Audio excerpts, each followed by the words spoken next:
Bon, c'est bon. Comme j'ai oublié d'enregistrer la fois précédente, je vais rappeler rapidement ce qu'on a dit à la fin du premier vidéo. C'est que lorsque dans la marche aléatoire, la valeur du nombre de pas est petite, la distribution de probabilité est très asymétrique comme ça, ce qui fait que la valeur la plus probable est différente de la valeur moyenne à cause du grand nombre la probabilité qui s'étend ici, qui est petite, mais qui s'étend loin, bien, la valeur moyenne va être déplacée de la valeur la plus probable. Par contre, lorsque n est grand, lorsque le nombre de pas est grand, en fait, on trouve que la, la distribution devient symétrique et puis la valeur moyenne devient égale à la valeur la plus probable. Et puis, il y a une question qui a été posée, quand est-ce qu'on peut négliger la partie euh, qui n'est pas symétrique? Bien, ce que j'ai dit, c'est que le terme suivant est d'ordre n moins np au cube sur n carré. Si on se rend jusqu'à racine de npq ici, qui est on dévie de la moyenne de racine de npq, qui est un écart type, on voit que ce terme-là est d'ordre 1. Par contre, ce terme-là est d'ordre racine de n à la 3 demi divisé par n carré, donc c'est 1 sur racine de n. Alors ça, ce terme-là est d'ordre 1. Ce terme-là est d'ordre 1 sur racine de n. Donc, avec n égale 30, ça commence déjà à être petit. Mais si vous prenez n égale 100 ou n égale 1000, etc., ça va être ce terme-là va être négligeable. Donc, on peut répondre de façon quantitative comment est-ce qu'on dévie de ça ici.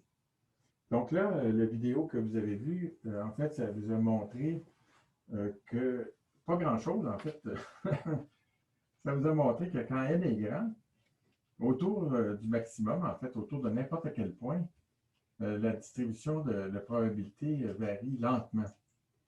Donc, ici, si j'essaie de passer à la limite continue, ce que je vais faire,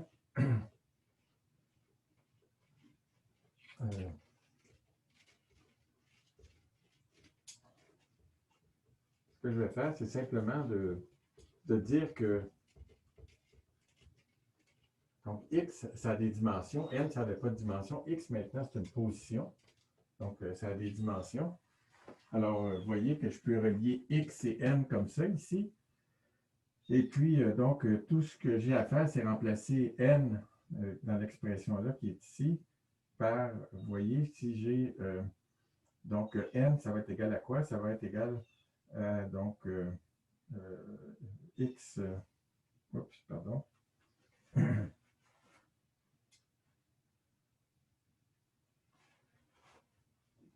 Donc, on a que x sur L est égal à 2 petit n moins n, ce qui veut dire que n est égal à 1 demi de x sur L plus n. Voilà. Donc, si je remplace n dans cette expression-là, je vais avoir une expression pour w en fonction de la position x. Et puis là, ce que je vais faire, c'est que je vais dire que je vais définir la densité de probabilité, donc la probabilité que x soit compris entre x et x plus dx. Donc, p de x fois dx, ça va être une probabilité. Mais ça va être, p de x, ça va être une densité de probabilité, c'est-à-dire la probabilité, il faut que je multiplie par dx pour avoir une probabilité. Mais ça va être égal à wn de petit n fois delta n, si vous voulez. C'est ce que sur la vidéo on a vu, c'est que le w varie lentement, donc on peut multiplier par delta n. Donc, si on fait le changement de variable, étant donné qu'il ne reste plus beaucoup de temps, je ne le ferai pas, je ne l'écrirai pas au long, c'est dans les notes et c'est pas très compliqué. Donc, il suffit de remplacer dn ici, dn par 1 demi dx sur L, et puis remplacer n par ça. Et puis, on obtient que P de x va être égal, donné par 1 sur racine de 2pi sigma carré fois l'exponentielle de moins 1 demi x moins mu au carré sur sigma carré. où sigma carré, ça va être égal à 2L au carré fois NPQ. Et puis, la valeur moyenne la valeur moyenne, ça va être la valeur moyenne de N, la valeur moyenne de X, pardon.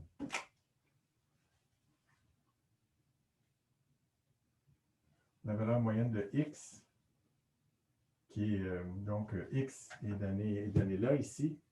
Donc, ça va être égal à L fois 2 fois la valeur moyenne de N moins grand N. Et puis, ça, c'est quoi? Ben, ça, c'est égal à N.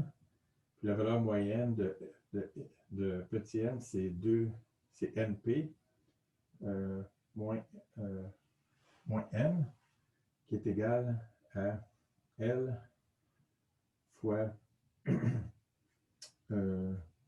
donc NP moins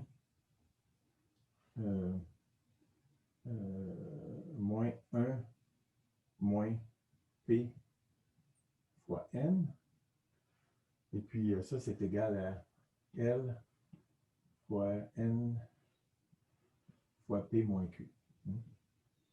C'est-à-dire le nombre de pas à droite moins le nombre de pas à gauche.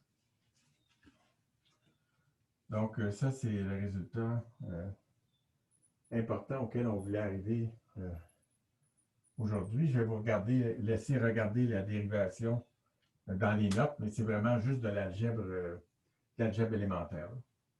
Donc, là, il y a Chloé qui s'en vient pour vous faire la session d'exercice. Donc, les problèmes qu'on va faire dans la session d'exercice, ça va être les suivants. Il y en a un qui est le paradoxe des anniversaires, où donc vous allez voir que la probabilité qu'il y en ait deux d'entre vous qui soient nés la même journée est relativement grande, en fait.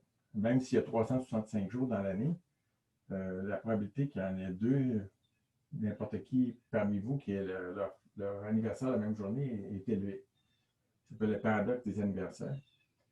Et puis, donc, ensuite, il va y avoir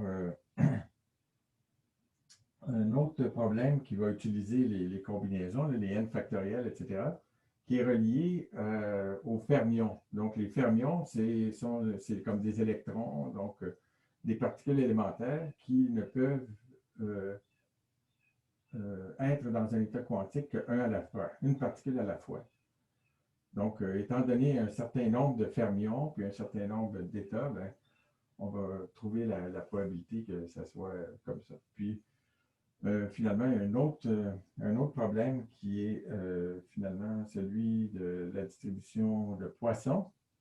La distribution de Poisson, c'est ce qu'on trouve dans les statistiques de radioactivité. Et puis, donc, je vais vous reparler de ça un petit peu plus tard aussi. Et puis, finalement, il y a un autre paradoxe, un quatrième problème qui est un autre paradoxe. J'ai oublié qu'est-ce que c'était. Je vais jeter un coup d'œil. Donc, c'est dans Moodle aussi. C'est relié à tout ce qu'on a fait jusqu'à maintenant.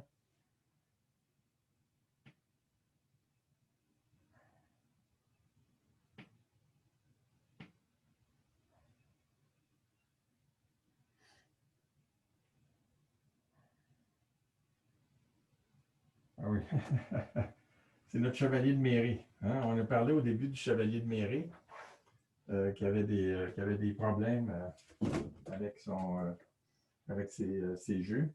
Et puis, donc, justement, Chloé va vous expliquer qu'est-ce que c'était son paradoxe, pourquoi est-ce qu'il était inquiet, comment ça a motivé les gens à développer, ça a motivé Fermat et Pascal à développer la théorie de la probabilité. Ça va, est-ce qu'il y a des questions? Donc, on va attendre Chloé, elle devrait apparaître bientôt. Je suis déjà là. Ah, tu es déjà là, excuse-moi. OK. Peux-tu mettre ta caméra? Voilà. Oui. OK. Je ne t'avais pas vu. Donc, désolé, j'ai fini à la dernière minute. Donc, Chloé, elle est étudiante au doctorat dans mon groupe. Et puis, je pense que vous allez être très, très content de l'avoir comme chargée d'exercice, elle connaît bien la matière et puis les étudiants sont toujours très, très contents de l'avoir comme chargé. Donc, voilà, Chloé, je te laisse avec tout le monde. Puis, je vais donc simplement disparaître. Bon, il y a un truc qui va rester là, pendant un petit bout de temps parce que j'ai 2 ordinateurs, mais je vais tout de suite éteindre celui-là. C'est bon? OK. Est-ce que vous avez eu une pause? Non, ils n'ont pas eu de pause, mais ils ont eu beaucoup de vidéos, là, donc c'est comme tu veux. Tu peux Ouais. leur donner une pause. OK, OK. bye.